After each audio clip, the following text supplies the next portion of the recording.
Lagi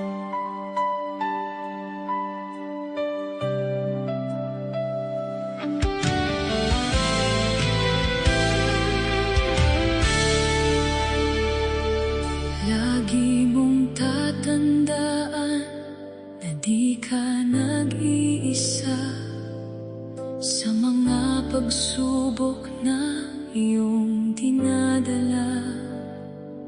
Kahit minsan ay nahihirapan ka na, umasa kang ang Diyos ay iyong kasama. Sa panahon na gulong-gulo ang isipan, ay huwag na huwag mong kalilimutan na ang Diyos ay may handang kalunasan sa lahat ng hirap na iyong nararanasan.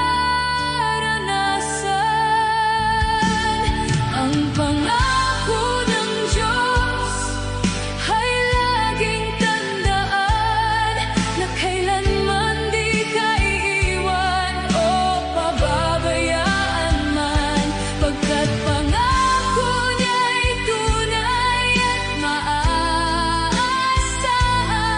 Kaya ipanatag mo ang iyong kalooban.